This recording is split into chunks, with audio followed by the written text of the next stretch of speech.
Andy's the Vice President, Crop Insurance based in Redbud and Highland Regional offices. He has been with Farm Credit for 9 years.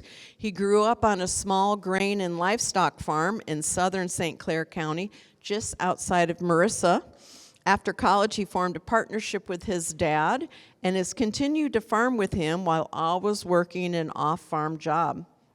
At the suggestion of his parents in 2017, he moved his wife and 3 children into the farmhouse where he grew up. Do I have a witness? And moved his where he grew up so they could grow up on the farm as well. They grow corn, soybeans, and wheat, as well as run a small cow-calf operation, and they feed out their own cattle. Please, let's welcome Andy Canning. Hey, thank you. So it's pretty exciting always for me to do these presentations, our Fielding Forward crop insurance meetings that we have every year. But it's also, I'm also very nervous about standing up here in front of you because we've got 2 great speakers and I'm in between them. I always enjoy listening to Matt, and in a little bit we're going to listen to Eric and the great things they have to say. And as you heard, I farm too, so I'm kind of in this with you, if you will. And I am always looking for little tidbits of things that they have to say to bring back to my operation, my family farm, to make things better for us. I'm going to stick to what I know this morning, and I'm going to talk to you guys about crop insurance. And Matt, really, I feel like he keyed me up kind of well. His comment right here to us was he was trying to put some lipstick on the pig this morning. And you know, I'm thinking about my farm operation, thinking about the producers' farm operations that I work with, and thinking about you all sitting here in the room today. And when we talk about lower commodity prices, tighter margins moving into 2024, and what that's going to mean for us, crop insurance to me comes to the forefront of my mind. Because when we have less revenue to play with, that means we also have less revenue to lose, and we want to protect as much of that as we possibly can, right? So when I'm thinking about 2024, the first thing that comes to my mind is I want to think about where I've been for just a minute. So you take a look at some of these pictures. Maybe some of these resonate with you. Drought map there. Anybody have corn that looked like that last year in about June of 2023? This guy did on my farm. Markets were high, kind of collapsing down now here from where we were at a year ago, 18 months ago, 24 months ago. A lot of dry conditions all across the state, but specifically I think where many of us are from right here. These pictures, the one that resonates the most with me is probably the drought map up there, where I farm in southern St. Clair County. I know you can't really see it from there, but it's in that darker orange area, which is the D2 severe drought in Illinois. And back last June, I mean, I was pretty freaked out, just to be honest with you. It hadn't rained in weeks. There was no rain in the forecast. I was not only concerned for my own operation, but for all the producers I worked with in the Tri-County area there. And as it turns out, for me personally, we kind of skated by just a little bit. We caught some rains there in early July, which were extremely critical for us. We were able to produce enough that we were just over our crop insurance guarantee. But in the 10 years I've been working at Farm Credit, we had the most, me personally in my market area, had the most fall harvest revenue claims I've ever had in the last 10 years, this past year of 23. It was due to a few reasons, but one of those was obviously the weather and the inability to grow a big crop. And then, of course, we know what happened to the prices. I think where we're sitting today, I know there's a number of counties in that orange area, that D2 drought area, represented in the room today. So maybe some of you experienced similar things in 2023. And now here we are looking into 24 and wondering what it holds. Matt gave us kind of a picture, some different scenarios that might play out. One of the things, if you think back to Matt's opening comments, I wish I could steal his graphs and throw them back up there on the board right now because they were really good. He was comparing the 2008 crop year, the 2012 crop year, to where we're at right now. And I know when I was thinking about this, I'm remembering back to 11 and 12, and I went back and looked at the numbers. Do you remember what commodity prices were like in 2011 and 2012? High or low? They were high. Yeah, the guy in the back, he's like, man, yes, they were. we had strong commodity prices in 11 and 12, and then the market just kind of collapsed into 2013 and 14. Remember Matt's graphs he put up there? I don't have any cool line charts like that. I guess I'm not good like that. But anyway, those commodity prices in 2013 were much lower. What saved us in 2013 and 14, though? Do you remember? Big yields. 2014 especially. We, in Southern Illinois, we had phenomenal corn yields. So even though prices were lower, we produced a lot of bushels. So therein lies the great unknown for 2024. Eric's going to come up here in a minute and tell us we're going to have perfect weather in 2024. And we're going to grow a great big crop, and we won't have to worry about these commodity prices, I hope. He's giving me the thumbs up, so yeah. But what if that doesn't happen? And what if we have a situation we get into in 2024 that mirrors maybe what some of us experienced in 2023, and we grow an average crop or a mediocre crop or maybe just below average, but instead of selling corn at $5.50 or $6, now we're talking about $4.75. That could be a serious implication on our operations. So thinking about crop insurance, and then of course in 2022 and 23, right, we had the same high commodity prices, right? We're down. So what did we have in 2012 in terms of crop insurance that we had today? Well, we had a revenue protection policy.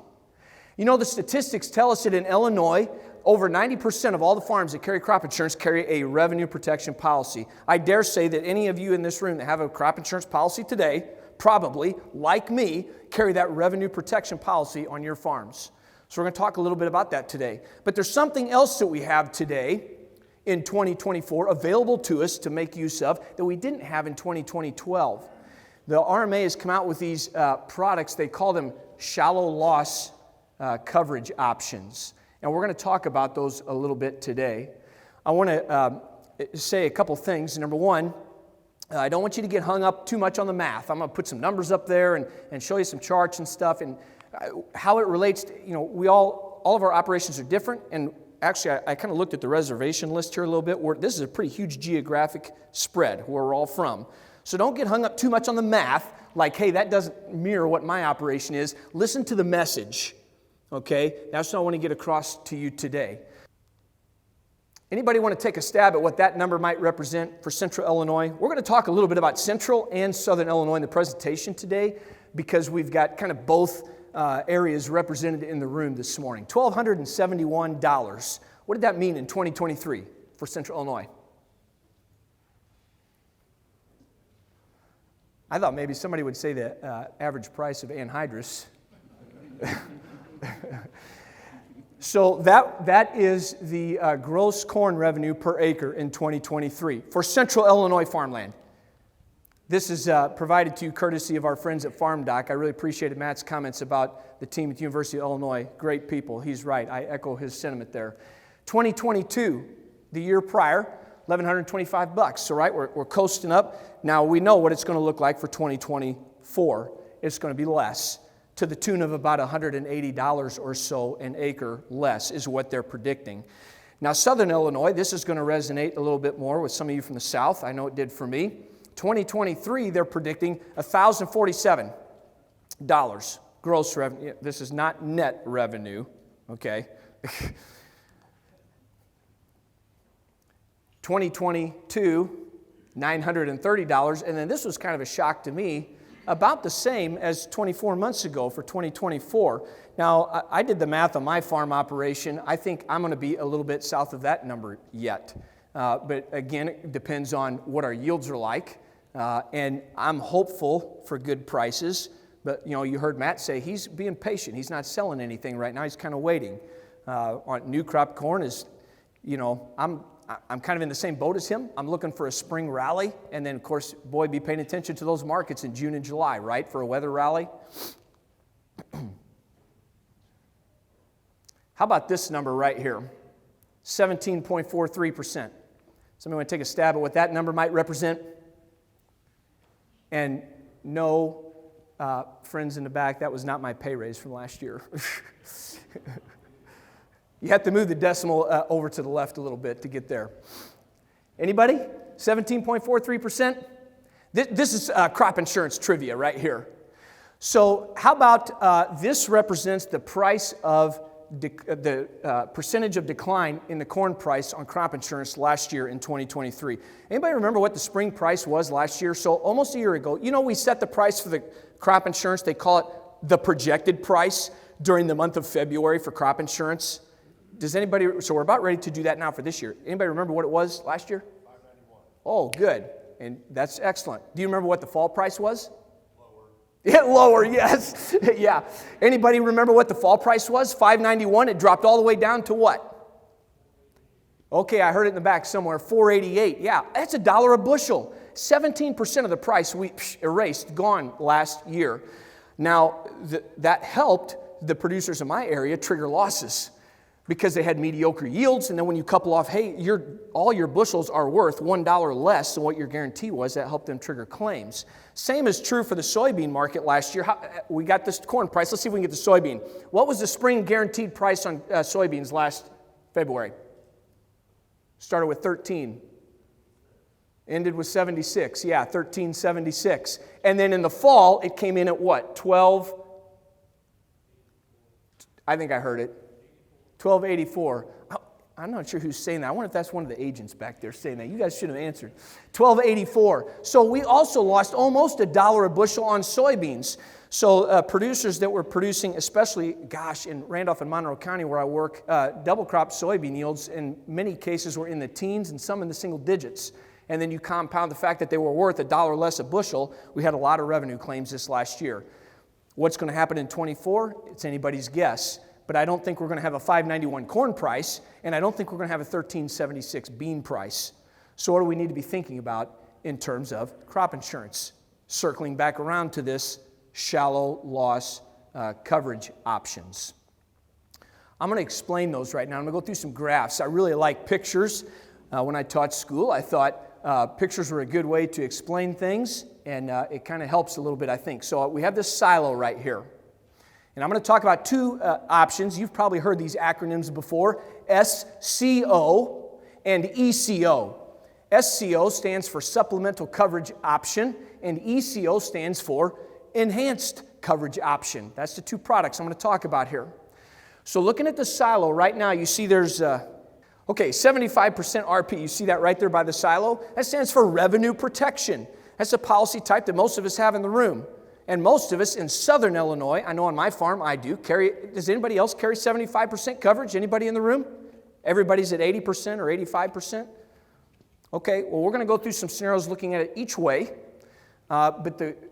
This is what we consider to be your base policy, your federal crop insurance policy. Now, these other coverages are what we're going to put in place on top of that. So they're going to be in addition to what your base policy would cover. So the first one we're going to talk about is a supplemental coverage option. And it's going to be a band of coverage that we're going to put on top of that revenue protection, but it's going to be a flexible band, okay? So it's going to go up to 86% guarantee. And if you have 75% coverage, which is shown there, that's going to be 11% covered by SCO. Now, if you have 80% coverage and you're sitting in the room at 80%, then the band is going to be 6%, 80 to 86. If you're at 70% coverage, the band is going to be 70 to 86%, which would be a 16% band. So the premiums are going to vary both for your underlying policy and for the SCO based on what size of band of coverage you're going to add. But no matter where you're at, it takes you from that point up to the 86%. A few things we want to say about this SCO product. And the first thing I always tell producers, I always talk about when I'm explaining these products, is the second bullet point right there. The SCO and the ECO both are only going to trigger claims if the county has a loss. Okay? So your underlying policy, you guys know how that works, right? You've got your APH, you take your spring price, you multiply those together, and then you multiply that by whatever coverage level you're taking, 75% or whatever, and then we wait and see if your revenue falls below that to trigger a claim. Well, this is going to mirror that exactly, except it's going to do it at the county level. So each county has an expected county yield established by the RMA, which I would challenge you to ask your farm credit agent about. We have all that information and can share it with you.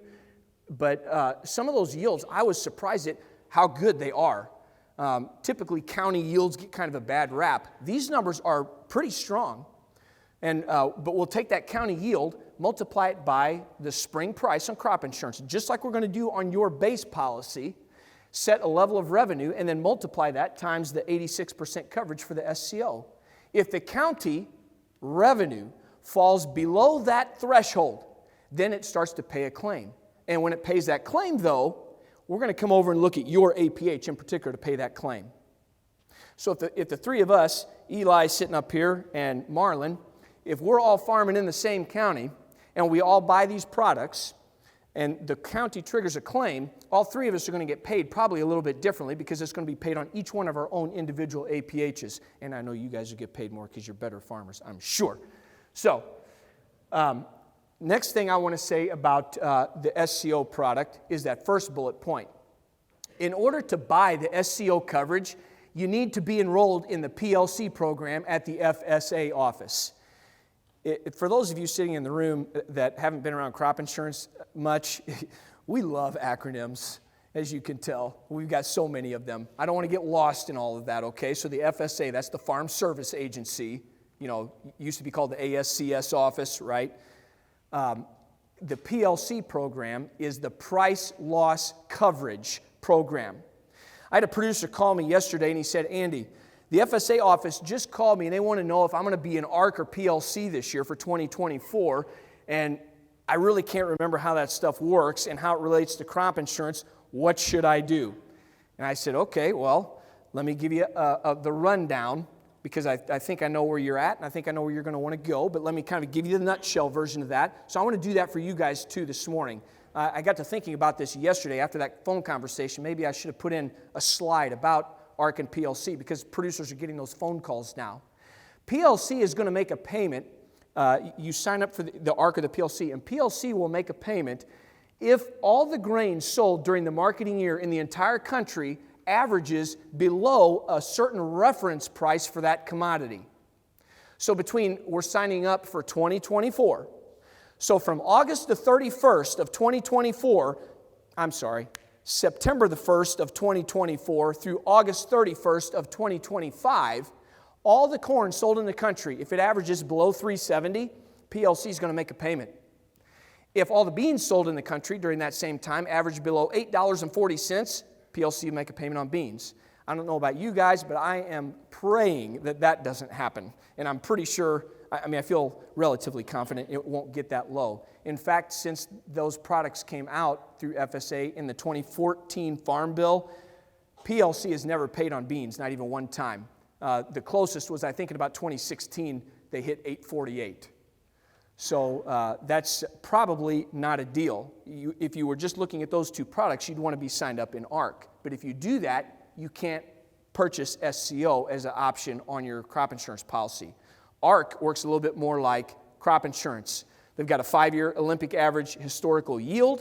2018, 19, 20, 21, and 22 are the years they're going to use.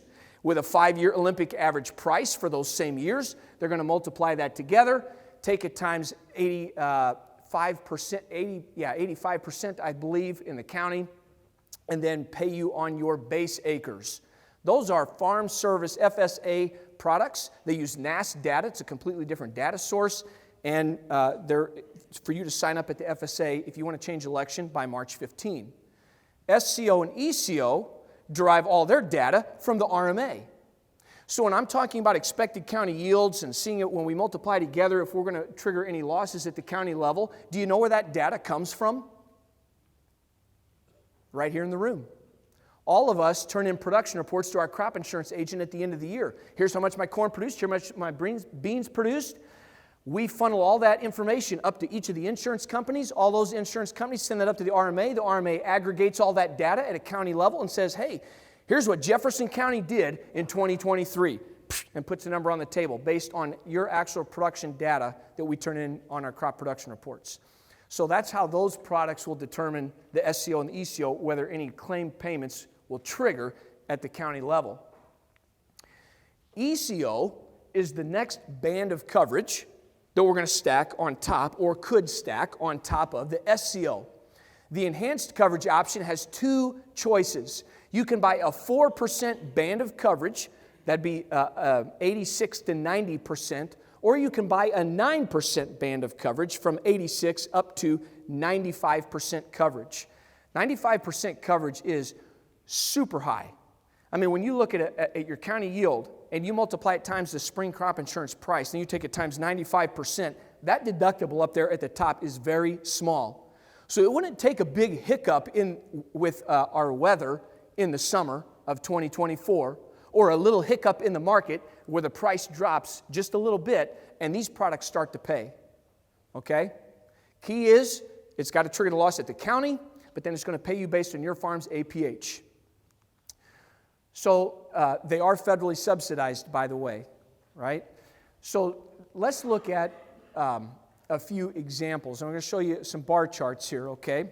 And we're going to run through a central Illinois example, and we'll also look at a southern Illinois example. So again here, don't get too much into the math, but think about the message. And I want to think about all the different options we have right now as producers in 2024 to mitigate risk on our operations with these crop insurance products that we didn't have available to us in 2012. And I want to tell you one other thing. Please don't leave here today and said, boy, that guy, he told me I need to go out and buy all this extra insurance stuff. That's not what I'm saying at all either.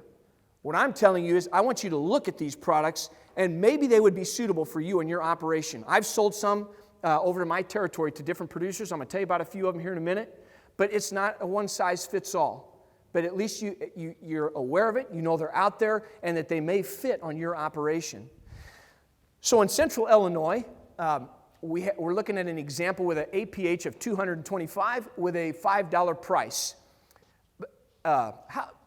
What's APH, by the way? I don't want to there's some newer producers in the room I happen to know. Haven't been around too long. What's APH? Anybody? Come on, junior high, holler it out.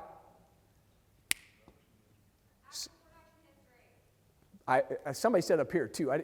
Yeah, was you saying it? Yes, thank you. Actual production history, it's really our average. That's what it is. You know, when you turn in your yields and we keep track of those with the crop insurance, it goes up to the 10 years of history, and then we average that together. That's what that APH number is. So you may have one APH on your farm, you may have multiple APHs on your farm, but for the purposes of our example here, we're going to run through one that looks like this. The $5 price, we're talking about that February price that we're getting ready to set in just a couple weeks for crop insurance. I hope we're going to have a spring price with a 5 in front of it. I'm not sure where December corn is at right now today where we're sitting. It might be in the 480 or 90 range, so I'm hopeful that we're going to have a 5, but we'll see how that flushes out.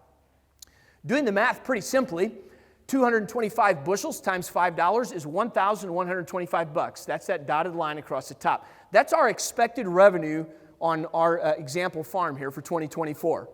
Okay? If we take 80% coverage on an 80% revenue protection policy, we're guaranteed $900 of revenue on our operation. We have a 20% exposure, basically. 20% deductible up there, $225. So we're thinking, hey, I just heard Matt say it's going to be pretty tough times this year. Margins are going to be tight. Maybe you bought a 40 on your farm. You've got another payment. So you want to protect yourself a little bit more. You want to enhance your coverage. You want to bolster your coverage in 2024. You want to look at moving up a level. So you're going to think about going to 85% coverage on this 225 APH. It's going to shrink your deductible, obviously, raise your coverage to $956 a guarantee. What happens when you raise your coverage from 80 to 85%? In addition to raising your guarantee revenue, what also gets raised? Yeah, I knew somebody'd get that. Premium cost, absolutely.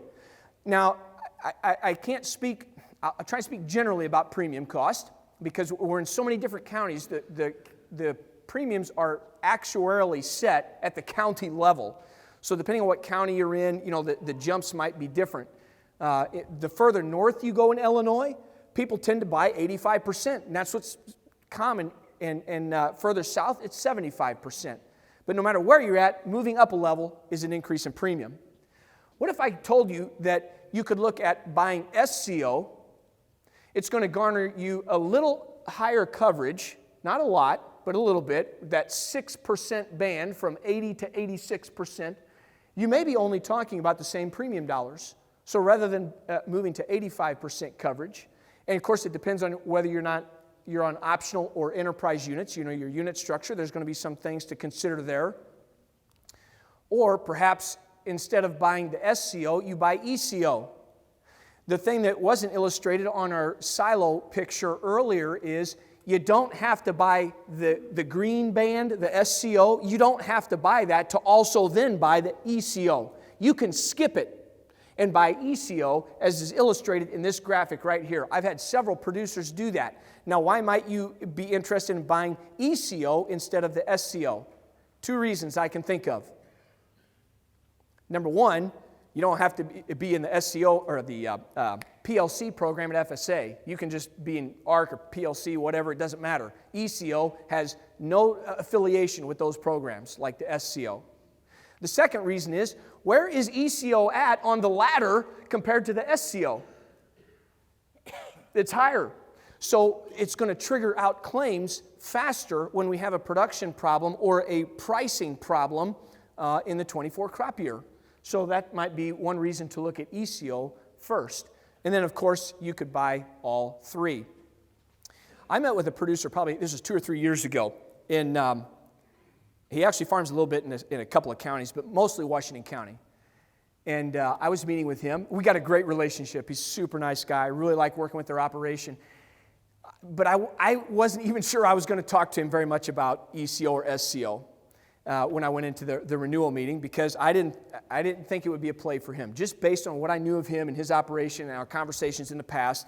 But I brought it up anyway just because I felt like it was my duty as his agent to, whether you buy it or not, that's your deal. I just want to tell you it's out here and it's available. Well, we started talking about it. He started asking a lot of questions, and I'll tell you what, about 30 minutes later, he said, Andy, I'm going to buy, I don't remember if he was at 75, I can't remember his coverage level, I think it was 75, but he wanted to buy SCO and ECO both. He was buying the whole deal. And I was really kind of shocked, and his son was too. His son was about, 25, sitting at the end of the table. He's like, Dad, that's a pretty hefty premium compared to what we paid last year. What are you thinking about that?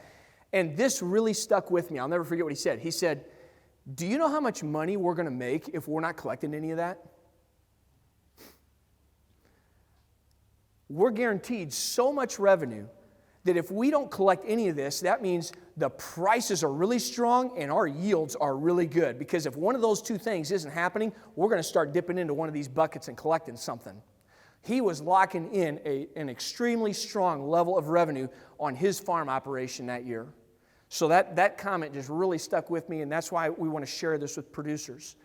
Here's an example of some Southern Illinois APH.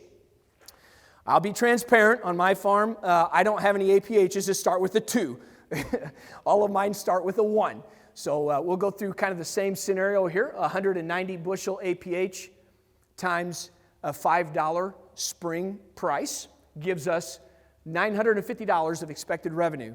That's a little bit higher than what our friends at Farm Doc were telling us, right? I showed a 900 and, was it 27 or 37? Now my mind's drawn a blank a few slides ago. But about $950 of expected revenue. A 75% policy, which I know nobody raised their hands in here, but I'm guessing a lot of us have at 75%, especially us from the South, covers 3/4 of the bar, 700 of the revenue, $950, $713 covered by that 75%. If you want to look at going to 80% coverage, which I have on my farm a couple times, depending on what's happening situationally, if I have certain obligations I need to meet, I need to bolster my coverage, I've done 80%. You're going to you're going to protect yourself against $760 of that $950.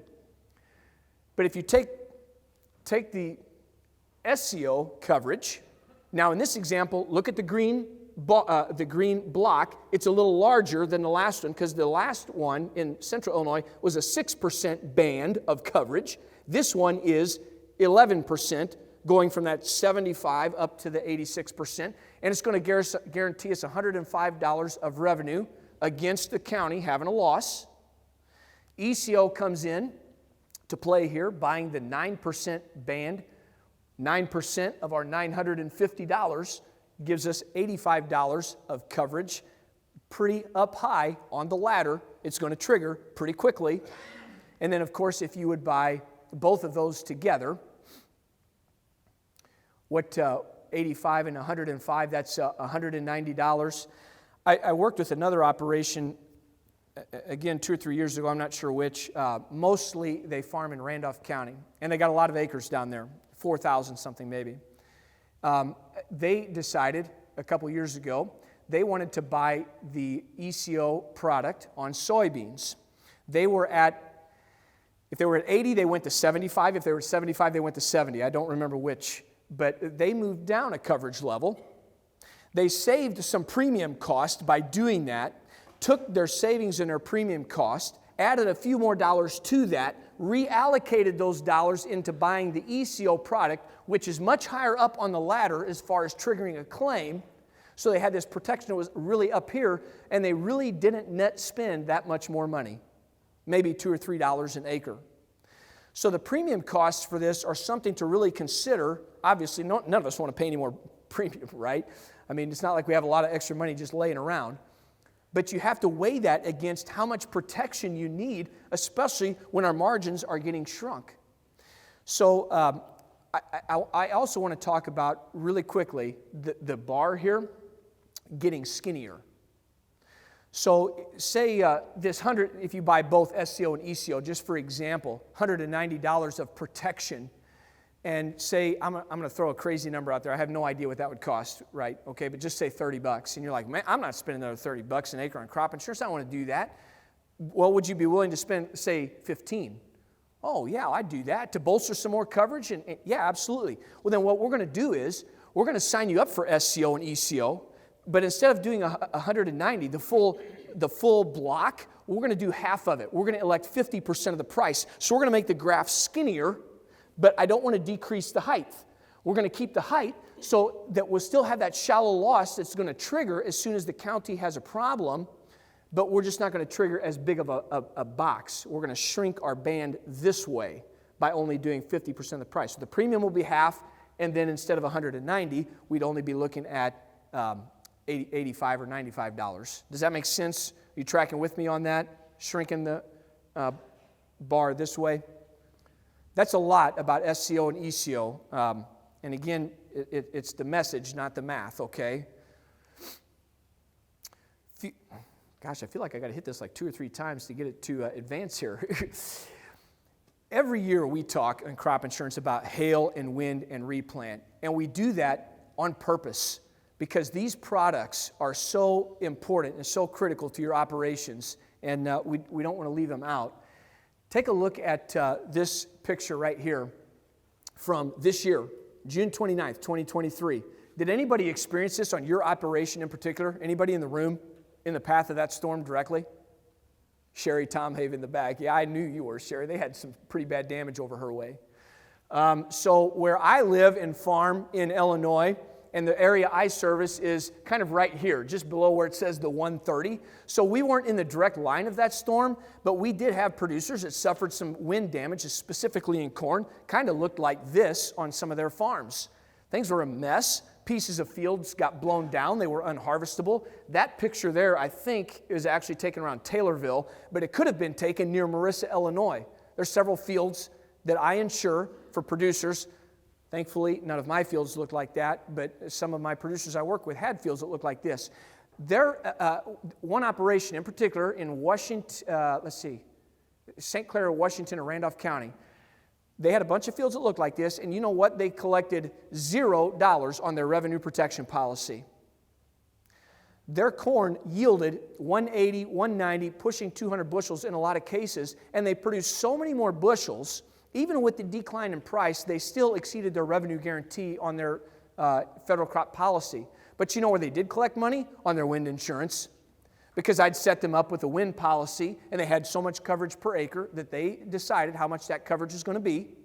And then when the adjusters came out, they measured all the damage, and they got paid on those damaged acres. Because you see, hail and wind and those coverages work differently than your federal crop. You know how your federal crop, you put all that stuff together, and then we'll see, well, did we get enough revenue or did we not on the unit? And many people on enterprise units, you're putting everything together in a county. Well, if you've got 500 acres of corn out there, but there's 40 acres that look like that, you're going to get paid on that 40 acres under a hail policy, even if your federal crop insurance policy isn't going to pay you. So there's a lot of value in these specific types of coverages, and I'm not going to go through each of them right here, but I've talked about the wind. The customizable insurance amount, on your federal crop policy, you decide whether you're going to do 75 or 80% or whatever, but your APH, that is what it is. It's what you're producing, so you're getting a percentage of that. With the hail and the wind, you say, I want to put on $500 an acre. I want to put on $800 an acre. You're going to elect the amount of coverage, the amount of protection you want per acre on that crop based on how the vulnerability you feel of a wind event or hail event on your operation. Also, I wanted to talk about fire. Does anybody in here grow wheat? I hope I'm not the only one. Thank you for raising your hand, Marlon. You've been helping me out today. Appreciate it. So there's some wheat growers in the room. There's no way I would grow wheat on your farm or on my farm without having a hail policy to protect that. If a bearing goes out in the combine, we've all seen that and have felt bad for our neighbors or friends or people we know when we see that burned up combine sitting there. But when it burns and destroys that field, your federal crop policy does not cover that. Federal crop covers acts of Mother Nature. A bearing going out in the combine is not an act of Mother Nature, friends, but a hail policy protects you against that. So make sure if you're a wheat grower, you're looking at hail protection. Just a few more items to mention here to you guys this morning before I take my seat and we let Eric come on up here. Looking forward into 2024. I'm not sure this is anybody in the room this is going to affect, but in those counties up to the north, you can now insure your double crop beans with a written agreement. There's many people in the room this slide probably will affect. If you farm in one of the counties highlighted in green up here, the RMA made some high-risk mapping changes for 2024. So please check at renewal time with your farm credit agent and see what the mapping changes were in the high-risk ground, especially if you have high-risk ground. I will share with you most of the changes were taking ground and removing it from high risk, but there were a few instances where they put some ground into high risk and a few instances where they changed a high-risk rating from AAA to triple B or vice versa, whatever. So there could be some ramifications for you on your operations. Make sure you look at that for 2024. Don't just, I'll just leave everything the same as last year, and then later down the road at claim time, you find out, hey, that's not high risk, or that is high risk, or whatever. You don't want to get into that situation. Something I'm pretty excited about, when Matt asked if there's any cattle producers in the room, I'm like, oh, me, right here.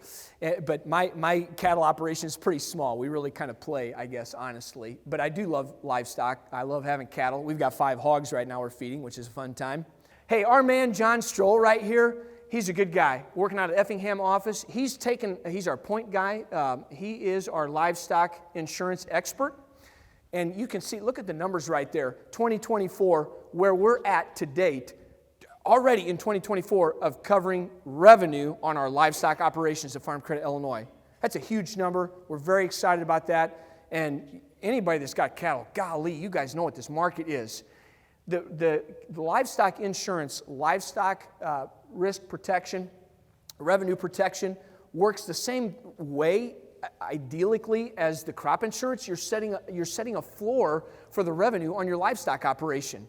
So as the market trades, there's going to be a price, and you're going to lock that in, and you're going to buy a percentage of that price, whether you're selling feeder cattle or fat cattle and going out a set number of weeks or whatever it's going to be.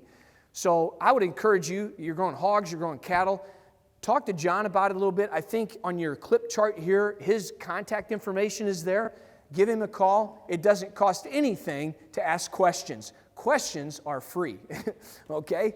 So you never know. It might be something that you would put into place on your operation. This is my last slide, just about my last slide here, where I really want to encourage you when you meet with your Farm Credit crop insurance agent to renew your policy for 2024, please be as forthcoming with information as possible.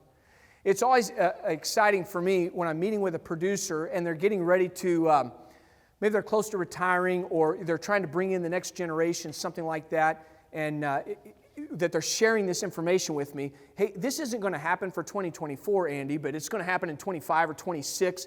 I like to know that stuff a year or two ahead of time. I'm an analytical thinker.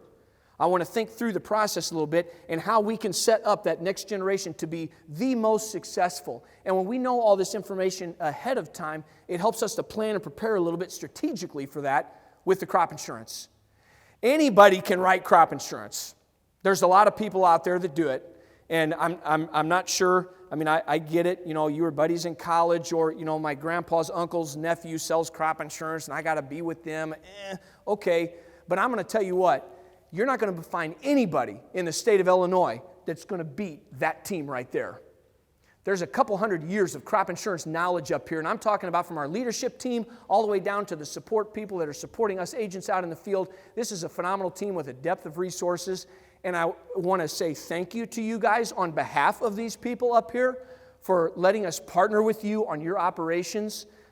Me personally, I just love helping people. That's what I felt like made me a good teacher, because I loved helping kids. And now, because I love farming, I get to help farmers. And it really gets my mojo going, if you will. I do want to say there's a number of these crop agents in the room today. And they let me talk because I'm a dork and I like to stand up in front of crowds and speak. But that doesn't mean because they're not up here that they're not a qualified agent. We have phenomenal agents at Farm Credit Illinois, and I'd stand behind any one of these guys any day, or gals, any day of the week. So thank you for them. And also, just really quickly, in closing, I want to say thank you to our AIP partners. That's approved providers of insurance, the companies that we work with. You're going to see some of them here today. I'm not even going to try and introduce anybody. I'm going to miss people. But, you know, they've got their logoed shirts on. So when you see them, if you don't know who they are, introduce yourself to them and say hey over lunch or whatever. And I want to thank them on behalf of our team for helping sponsor this event and also helping provide for lunch today. So that's it for me. And nobody asked any questions, so I will entertain any questions right now if you have any about SCO or ECO or any of the things that I talked about this morning. Andy, I have a question for you. You spent a significant amount of time discussing SCO and ECO. If anyone out here has a prime takeaway from your presentation, what do you think it should be? Okay. I would say, gosh, I feel like I'm going to beat the dead horse here. But you know what I find is common when I meet with farmers to do renewals? Most of them, and I guess I'm probably guilty of this too, we want to sit and we want to visit about our families and about the weather and the markets and, you know, what we think is wrong with the politics and solve all the world's problems, and then spend just a couple minutes saying, well, let's just leave the crop insurance the same. And folks, friends, I really think that's kind of a mistake. I think it's a good idea. I try in my professional life to keep the visiting part minimized just a little bit, because I really feel it's my duty to you and your operations to explain all this stuff to you so that you can make an informed decision about these coverages. I don't know that that's for everybody, but I guarantee you it's for some people. I sold several policies this past year in 2023, and I'm pretty excited because I think they're going to pay, and I think they're going to collect the whole box on top of what they were getting on their federal crop insurance policy, you know, their 75% coverage or whatever for 2023. So when we're entering a time of lower commodity prices, weather uncertainty here in 2024, we've got to take every opportunity to protect every dollar that we can in our operations, and I think some of these products could help you to do that on your operation. So that would be my answer to that question.